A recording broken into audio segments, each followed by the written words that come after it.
Muito prazer, eu sou a Dagiele Weipert, eu sou especialista em ataque às dívidas e o meu trabalho aqui é conduzir você, minha audiência, e te mostrar que existe um caminho que você também pode seguir para resolver problema financeiro. Hoje nós vamos falar sobre um tema que é o banco só negocia com quem está em atraso. Como que isso acontece na prática, tá?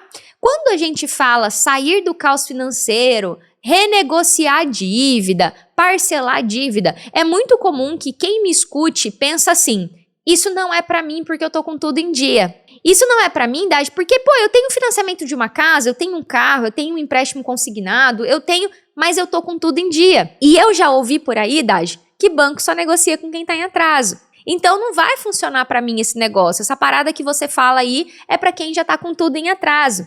Então, quando eu soube, né, isso já faz muito tempo, que existia essa frase na cabeça das pessoas, no que eu chamo de senso comum, eu comecei a explicar o que isso significava. Então, primeira coisa, né, o que é essa frase, o banco só negocia com quem tá em atraso? Para mim, isso é tipo telefone sem fio. Alguém soprou essa informação na cabeça das pessoas e de onde isso saiu? Não saiu do sovaco. Eu falei que vocês têm que começar a questionar a fonte das coisas. O que aconteceu? Em algum momento, provavelmente alguém que entende do Banco Central, que entende das regras do sistema financeiro, explicou para as pessoas que chega um determinado momento que o cliente está em atraso, que acontece normalmente depois de 6 meses de atraso, que o banco fala assim, não é nem que o banco fala, que financeiramente falando, e eu tô tentando explicar de um jeito que qualquer pessoa entenda, tá? Que o banco fala bem assim, cara, eu preciso receber dessa pessoa, vamos flexibilizar um pouco mais, porque senão eu vou perder esse dinheiro que eu peguei, que eu emprestei para essa pessoa. E essa informação vazou por aí, que são as classes de endividamento e como que a dívida vai fluindo dentro do sistema financeiro, porque chega um ponto que o banco fala assim, cara, eu vou ter que baixar isso aqui para essa pessoa, porque senão ela não vai me pagar. E aí, como que acontece na prática? Não acontece que você estava devendo 10 e o banco vai te propor 1.000. Não acontece isso. O que acontece é que você pegou 10 e presta atenção aqui que isso aqui é importante. Isso aqui é o óbvio que as pessoas desconsideram. Você pegou 10 lá no banco. O banco depositou 10.000 na sua conta. Você pegou 10 para pagar 30. Você fez um empréstimo lá, 10.000 parcelado em tantas vezes que no final daria 30. Sabe aquela conta que ninguém faz na hora que vai fazer o empréstimo? Quanto vai ficar esse empréstimo aqui em tantas vezes de R$1.000? Você pegou 10 para pagar 30. Depois que passa 6 meses, 12 meses que você está em atraso, a dívida que você pegou 10 para pagar 30 chega a R$200.000. Chega até a R$300.000. Ela multiplica muito. Aí o banco chega e fala para você, eu tenho uma oferta para fazer, você já tá com o nome sujo, já tem 1 ano e meio, né? Eu vou negociar para você por 45. E aí a pessoa fica feliz da vida porque ela vai pagar 45. Lembra? Ela pegou 10 para pagar 30 e vai pagar 45. Mas pode acontecer do banco chegar e falar assim, hein, vamos resolver isso aqui? Me paga 2.000? Presta atenção, você pegou 10 para pagar 30 e você vai pagar 2.000. Então assim, ó, o que acontece quando uma pessoa fica em atraso? O banco tem que receber. O banco não quer perder dinheiro. O banco ele quer receber. E aí se criou essa máxima como se fosse uma lei. É só atrasar que depois de um tempo o banco entra em contato com você e negocia. Daj, isso é mentira? Não, isso não é mentira. Que o banco, depois de sei lá quanto tempo, né? Ele às vezes é 1 ano, às vezes é 2 anos, às vezes é 3 anos. Ele fala assim, cara, eu preciso receber pelo menos alguma coisa dessa pessoa. E ele vai lá e tende a fazer uma redução disso. Só que qual que é o outro lado dessa história? O banco faz isso com todo mundo? Então, peraí. Então, a gente está dizendo que o Brasil tem, vamos colocar lá, 209 milhões de pessoas. Aí o banco empresta dinheiro para todo mundo. E aí as pessoas simplesmente não pagam. E aí o banco em algum momento faz uma oferta. O banco é trouxa a esse ponto? A emprestar dinheiro para as pessoas? É só parar de pagar e negociar depois? Aqui mora o perigo que as pessoas não enxergam. O banco não faz nada durante 6 meses, 1 ano, com todo mundo. Existe uma fatia de pessoas que não vão ter nenhuma consequência grave por deixar a conta atrasar.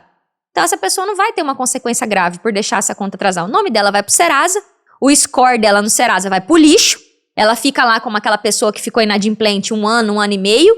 Depois, realmente, quanto mais tempo você fica com o nome sujo, é mais difícil você recuperar crédito. Mas o banco não faz isso com todo mundo. As dívidas de valor baixo o banco não vai fazer uma consequência que é pegar e executar uma pessoa judicialmente. Só que, há uns 3 anos, de 3 anos para cá, eu tenho visto processos judiciais de execução bancária de R$8.000. O banco, principalmente cooperativas e também os bancões, Santander, Caixa, executando na justiça a pessoa que deixou de pagar R$8.000 de um cartão de crédito. Então, isso também precisa ser falado. Aí eu pergunto para você, e aqui sou eu me posicionando contra essa coisa de para de pagar e senta a bunda na cadeira e espera o banco te fazer uma proposta. Poxa, tá errado isso. Na minha visão tá errado, é minha opinião.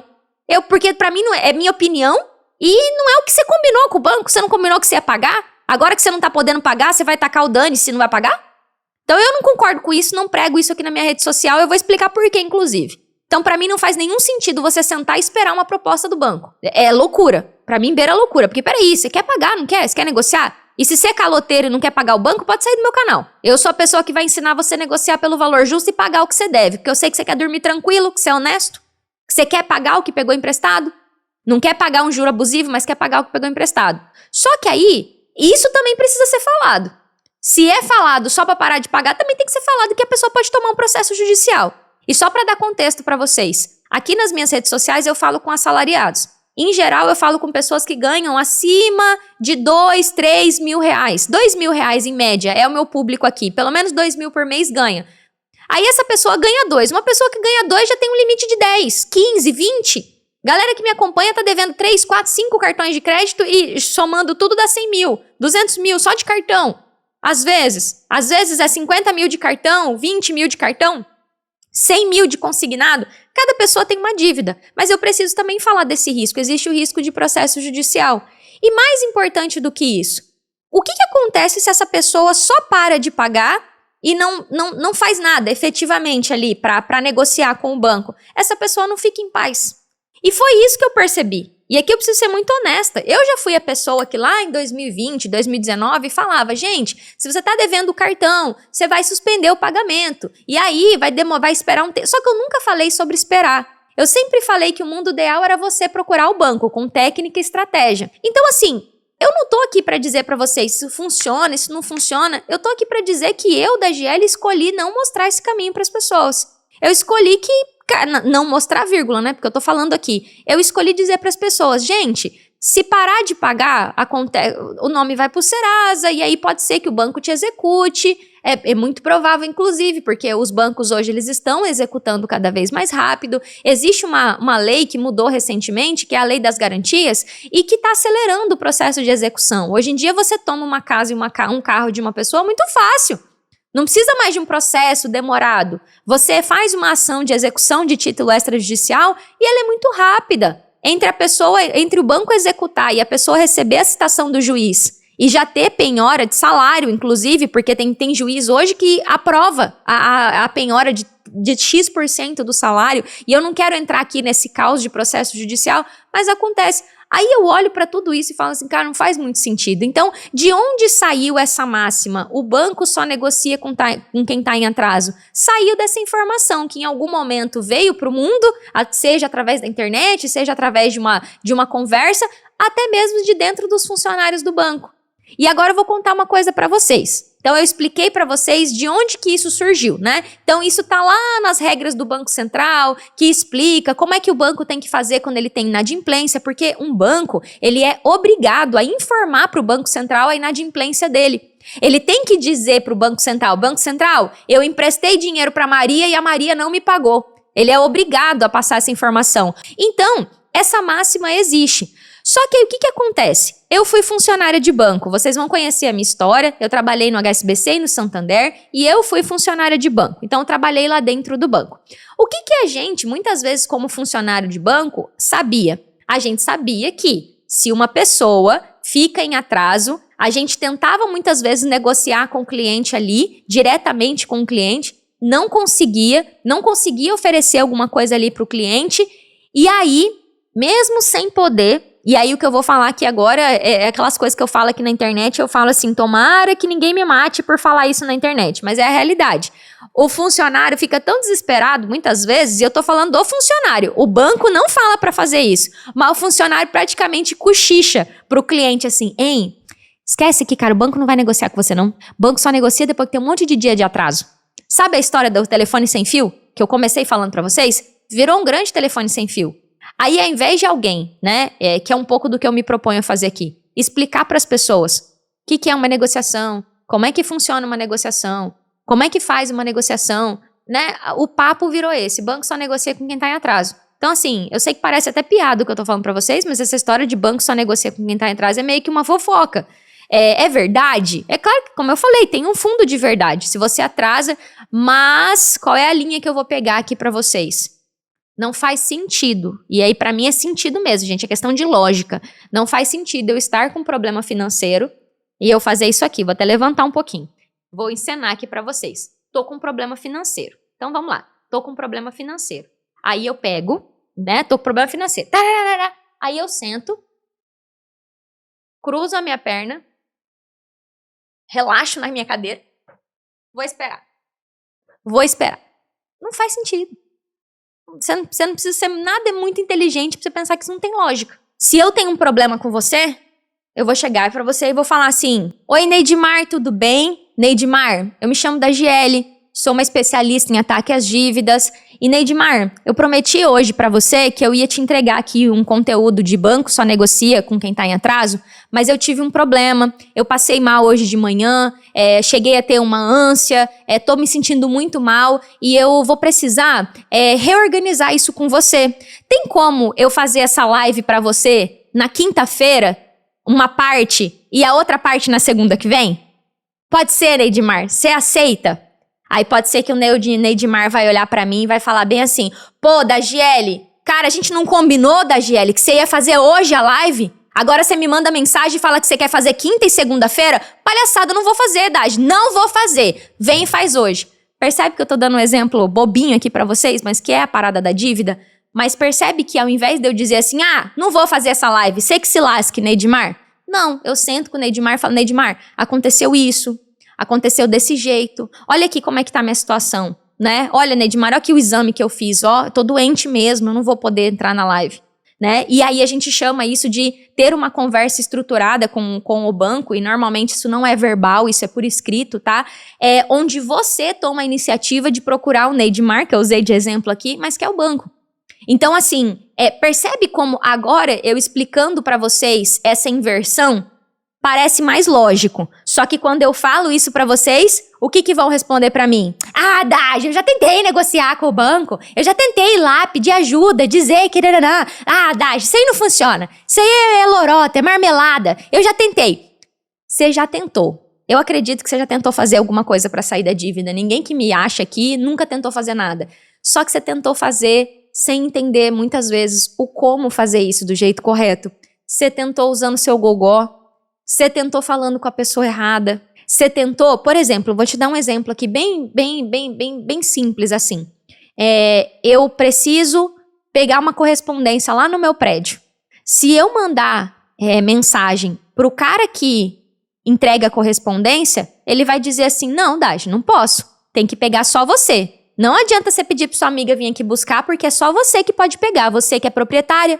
Se eu quiser que alguém pegue a minha correspondência, eu vou ter que falar com quem manda. Eu vou ter que ir lá no síndico e falar: síndico, tô com um problema pessoal, preciso que um amigo meu busque aí uma correspondência minha. Você tem como autorizar o seu funcionário a entregar pro fulano? Se você quiser, eu te documento por e-mail isso. Eu tô saindo da situação financeira para vocês entenderem. O cara que tá lá entregando correspondência, ele não pode burlar a regra. Quem que é o cara entregando correspondência na situação financeira? O gerente, o atendente do telemarketing que liga pra vocês, descendo o cacete em vocês porque vocês estão atrasando em alguma coisa, ou é aquela pessoa que você liga pra dizer: olha, eu tô com dificuldade de pagar essa fatura, tem como parcelar pra mim? Vocês estão falando com a pessoa errada. Então é muito provável que você não falou com quem tem a caneta pra decidir.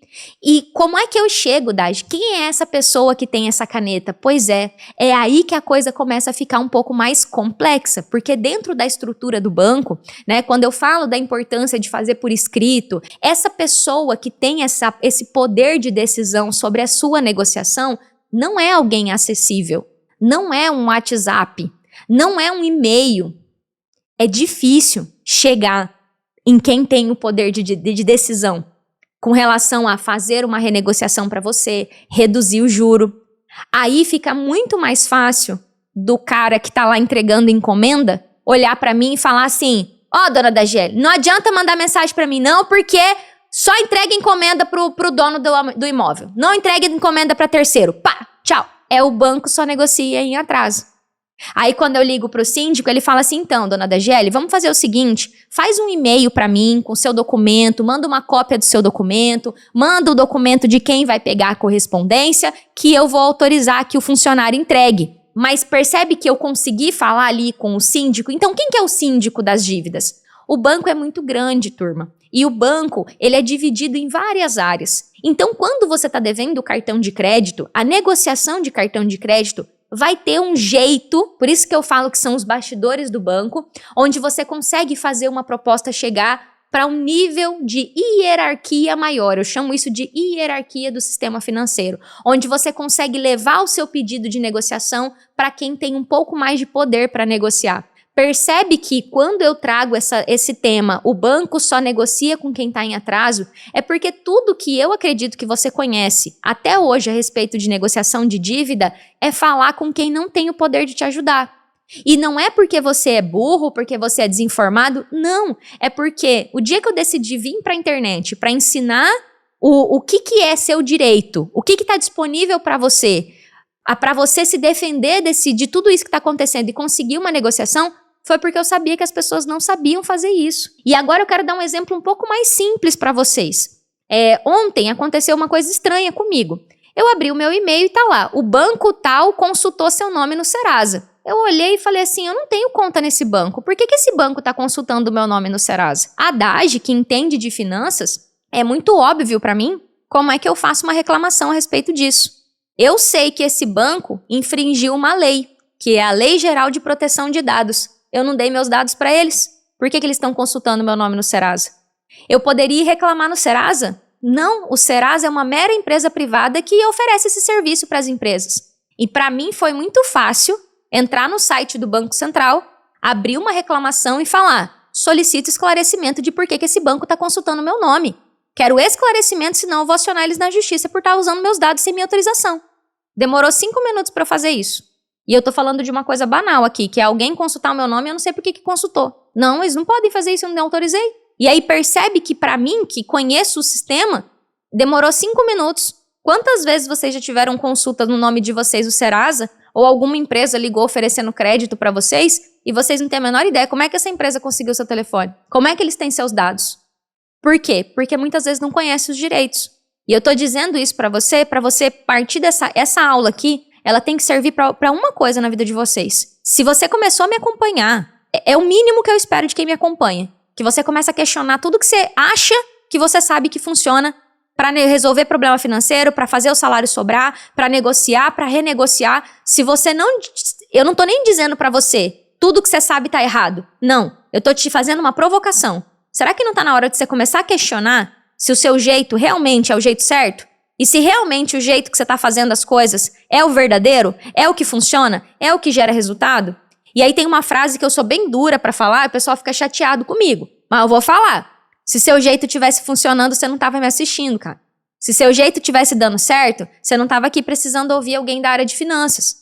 E eu, quando trabalhava no banco, presta atenção no que aconteceu comigo. Eu era gerente de banco, eu era contadora, sou contadora de faculdade, né? Eu me formei em contabilidade. Eu nunca tive um escritório de contabilidade, mas eu me formei na faculdade de contabilidade. Eu entendia de fazer conta, eu entendia de número. Eu trabalhava para o banco, eu devia para o meu chefe. Eu não sabia negociar as minhas dívidas. Eu era gerente de banco, gente. Olha o cúmulo do absurdo. Eu era gerente de banco e eu não sabia coisas que eu ensino hoje para vocês. Eu sabia que existia uma hierarquia superior acima de mim. Mas tudo que eu precisava, eu mandava para o meu chefe. Era o meu chefe que resolvia com as hierarquias superiores. E aí, normalmente, quando eu pedia uma negociação para o meu chefe, ele voltava: Dagi, não foi aprovado. E a minha atuação acabava aí. Depois que passaram quase 5, 6 anos que eu estava no banco, eu fui trabalhar num determinado lugar onde eu pude conhecer o banco por trás. Onde eu pude conhecer o que eram essas hierarquias superiores, como que funciona, Tanto que, assim, muita gente me fala, Daj, eu nunca tinha escutado falar de fazer uma reclamação no Banco Central. Eu nunca tinha escutado falar de fazer uma reclamação no Procon. Eu nunca tinha escutado falar da resolução número 4.790, que você tanto fala aqui. Eu nunca tinha escutado falar. E se você faz conta, você vê, resolução 4.790. Quer dizer que existem outras resoluções, 4.769, 89 resoluções, que são regras que protegem você, que determinam como é que o sistema funciona. Então, a minha ideia aqui é desconstruir essa coisa de que vocês têm que não dá certo, que não funciona, que não tem como. Quando eu falo de hierarquia do sistema financeiro, eu não estou dizendo que tem um lugar que você vai mandar um e-mail e a sua dívida de cartão de crédito que você está com dificuldade de pagar, você mandou um e-mail e falou assim, tô com dificuldade de pagar, parcela para mim, vai resolver. Não é isso. Lembra que eu falei que tem um monte de área dentro do banco? Tem a área do cartão de crédito, a área do financiamento do carro, a área do financiamento da casa, a área do consignado. São várias áreas. Então, as dívidas não negocia tudo misturado. Não tem como eu mandar uma única carta, ou e-mail, ou qualquer coisa, e esperar que vai resolver as minhas dívidas no estalo de dedos. Por quê? Quando eu digo que a negociação é feita de acordo com o tipo da dívida, de acordo com o teu caso, é para te dizer que talvez até aqui, tudo que você sabe a respeito de negociação de dívida é muito superficial. É muito telefone sem fio. Não sei se vocês já brincaram de telefone sem fio quando vocês eram criança, mas vai passando a notícia quando você vê, você não sabe de onde que tirou aquilo. Daj, de onde que saiu essas hierarquias do sistema financeiro? Quando a gente fala do consumidor, que é quem compra alguma coisa, né, um serviço, um produto, existe uma lei que protege esse consumidor.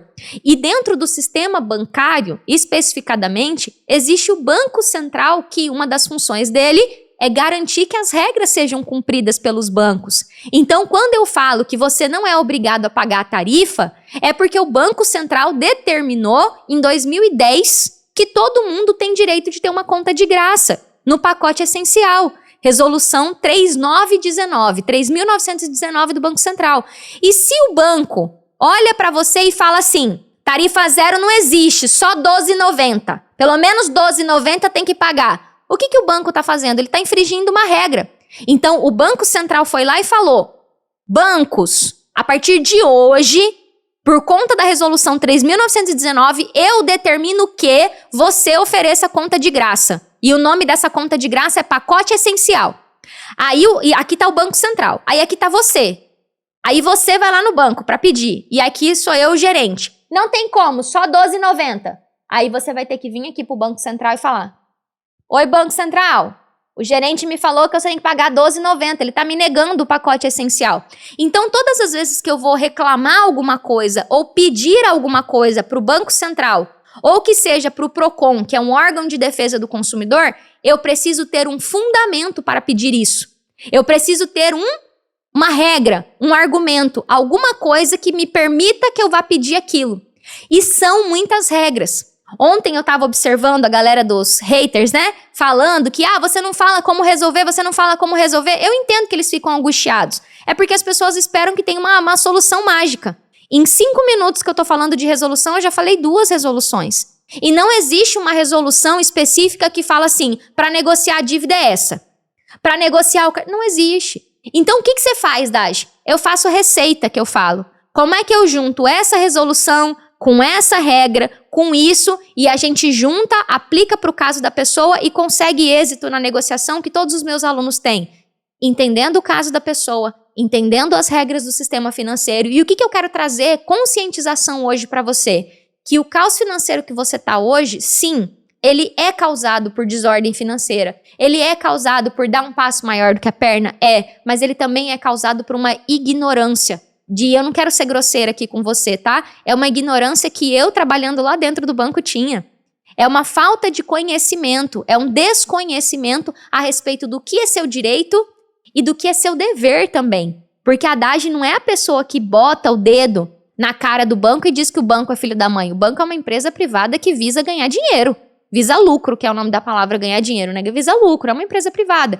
O banco tá lá, mas o banco é sujeito às regras também. Então, quando a gente fala que banco só negocia com quem tá em atraso, eu preciso ter onde que tá escrito. E eu vou desafiar vocês. a olhar para a próxima vez que alguém falar para vocês que banco só negocia que quando tá em atraso e fala, prova para mim? Onde é que tá escrito isso? Por favor, me mostra onde é que tá escrito isso, porque eu não achei. Agora eu vou mostrar uma coisa para você. Entende-se por superendividamento a impossibilidade manifesta do consumidor de boa fé, ou seja, um consumidor que tá de boa fé, a impossibilidade desse consumidor de pagar a totalidade das suas dívidas, tanto as que estão a vencer quanto vencidas. Eu tô lendo de uma forma que fique mais clara aqui para vocês, tá? Sem comprometer o seu mínimo existencial. Sem que ele tenha que cortar o mercado para poder pagar a dívida. Sem que ele tenha que passar necessidade. Tá escrito aqui, artigo 54A da Lei 14.181, que é a lei do superendividamento. Isso tá escrito. Eu desafio quem fala que é só deixar em atraso a achar aqui na lei onde é que tá escrito. O devedor que está com dívida deve parar de pagar o banco e o banco só negocia com quem está em atraso. Eu vou ler mais um pedacinho aqui para vocês. Artigo 104C.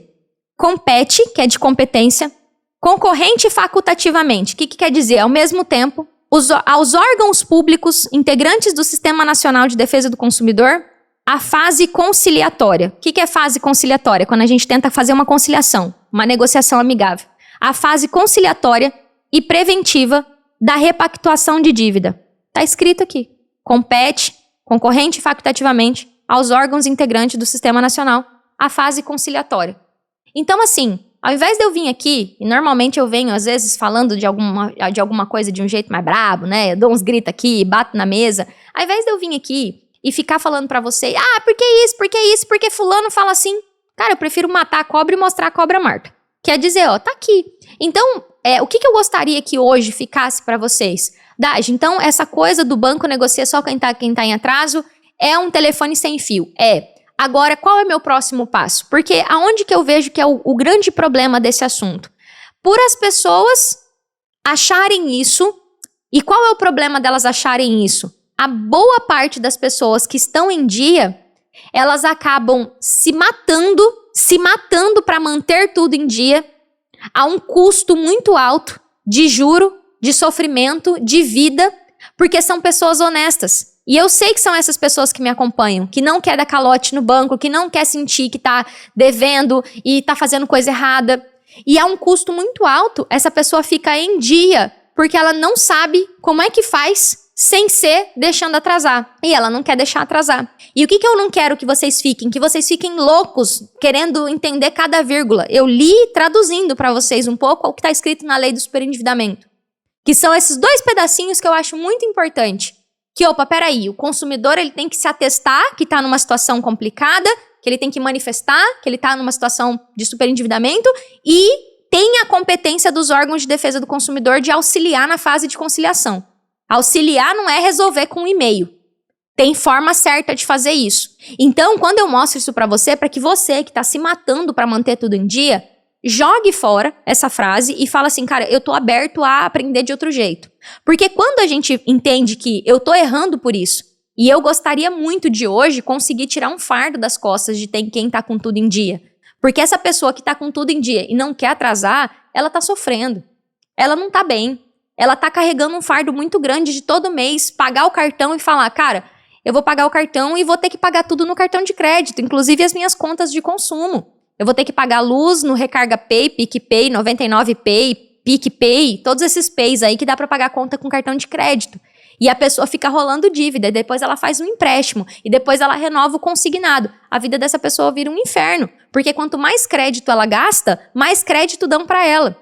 Então, o que eu gostaria hoje, é o meu grande objetivo, de tirar isso das costas de vocês e falar, Daj, então se esse é o jeito errado, eu ficar acreditando que banco só negocia com quem tá em atraso, continuar nesse sofrimento, o que eu faço para mudar isso? Então, eu quero dar um caminho para você começar hoje a dar esse passo. Vamos lá. Qual é o primeiro passo que você vai dar hoje? Joguei fora essa informação de que banco só negocia com quem tá em atraso e eu vou lá tirar o meu registrato. Quando você tira esse registrato, cada pessoa tem um valor lá. E como é que eu gosto de ensinar as pessoas a analisar o registrato? Faz uma seguinte comparação. Quantas vezes o meu salário eu estou devendo? Quando eu olho o registrato e eu comparo com a minha renda, lembra que eu li 2 pedacinhos da lei do superendividamento? Quando você olha o volume das suas dívidas e compara com a tua renda. Não precisa se preocupar com tudo que está escrito no registrato. Olhando para aquilo, você comparando essa proporção. Algumas pessoas vai dar 20 vezes o que deve, outras pessoas vai dar 25 vezes, outras pessoas vai dar 50, vai dar uma proporção assim, tantas vezes o quanto eu ganho. Em geral, vou fazer uma média para vocês. Quem ganha 5 mil deve 150 mil. Por baixo, tá? Tem gente que ganha 5 e deve 250 no registrado. Dade, mas tem financiamento de casa? Se você quiser, tira o financiamento da casa. A maioria não é com financiamento de casa. É com cartão de crédito consignado, empréstimo pessoal, limite de conta. Dívida do dia a dia. Não é dívida de financiamento imobiliário. Se quiser, até pode tirar o financiamento imobiliário da conta. Coloca só as dívidas do dia a dia. Quando você faz essa... É comum a pessoa ganhar 10 e dever 500. 500 mil reais no registrato. Pode acontecer, pode acontecer. E aí, nesse momento, acontece o que eu chamo de... É necessário que a pessoa, mesmo que ela esteja com tudo em dia, para ela seja a primeira pessoa a levantar a mão e dizer assim, tô com problema. Isso aqui chama superendividamento. A Dagiele fez uma aula para mim, e muitas vezes eu dou essa aula, turma, falando de uma forma até mais emocional do que técnica, como eu tô falando hoje. Normalmente eu falo assim, você tá tratando câncer com Dorflex. E câncer não trata com Dorflex.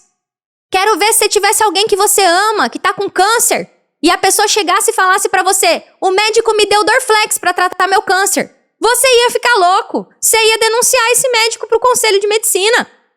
Porque não se trata câncer com Dorflex. E muitas vezes é o que a pessoa endividada tá fazendo. O que é câncer? Eu tá atolada em dívida, não tô conseguindo pagar tudo, e qual que é o Dorflex que eu tô tomando? Pegando empréstimo, usando cartão para pagar cartão, pagando conta no cartão. Normalmente eu entro nessa linha com vocês. Hoje eu tô bem mais branda, pegando bem leve e falando assim, faz uma proporção. Mas normalmente vocês só me escutam se eu falo de câncer e Dorflex.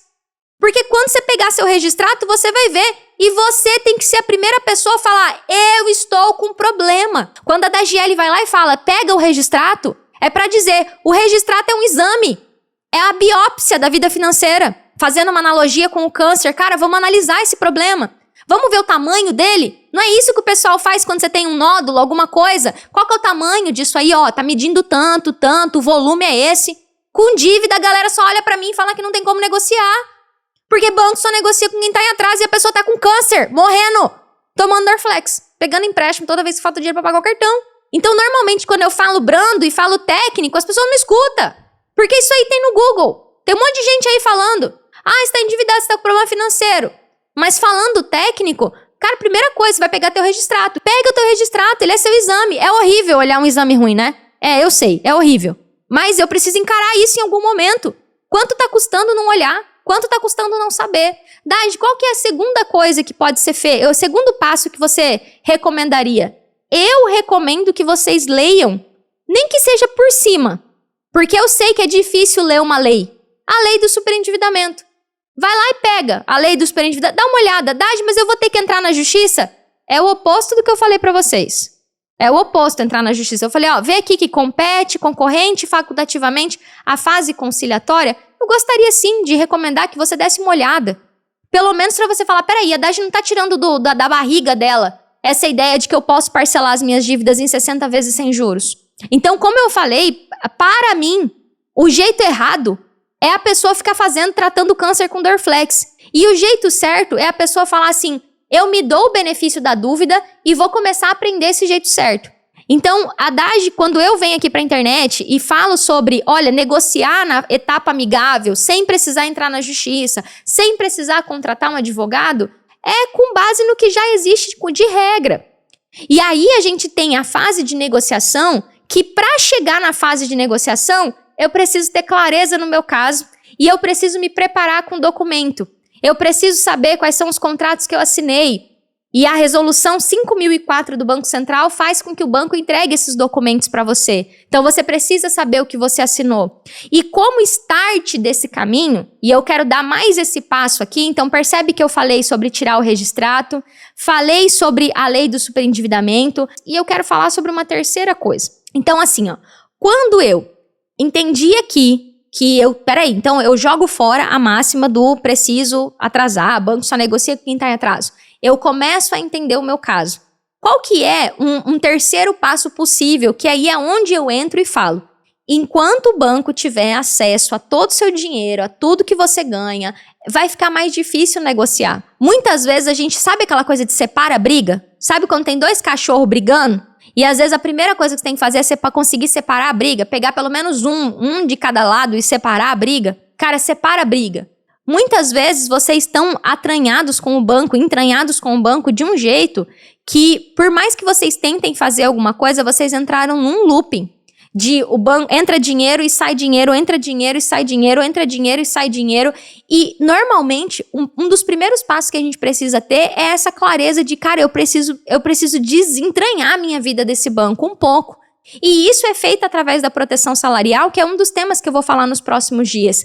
Mas se você hoje já tem a possibilidade de fazer uma portabilidade do seu salário, levar o seu salário para um outro banco, separar a briga, para poder começar a negociar com o banco, é um caminho possível. Ah, Dagi, mas o banco isso, mas o banco aquilo, como eu falei, eu não vou me aprofundar aqui na proteção salarial. Mas para a gente conseguir negociar com o banco, eu vou ter que tirar você dessa posição de que você nem respira e o banco já mexeu o seu dinheiro.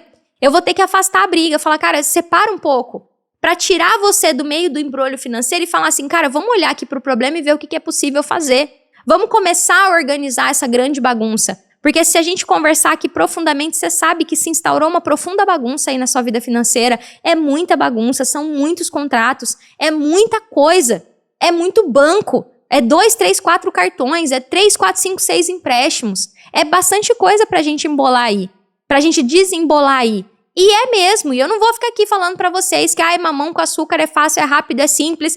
Não, cara, pode ser mais simples, com técnica, estratégia, que é o que eu trago aqui. Porque quando você entendeu o seu superendividamento, você começa a entender os seus direitos com relação à negociação, você vai falando, opa, peraí, então esse cartão de crédito que eu não tô conseguindo pagar, pô, dá pra parcelar. Dá pra parcelar, em até 60 vezes sem juros, inclusive. Tá lá, eu não inventei isso, você tá lá, eu falei pra você dar uma olhadinha por cima na lei de propósito, eu falei, cara, dá uma olhadinha lá, vê que a Dagi não tirou da cabeça, não, que tem a fase conciliatória.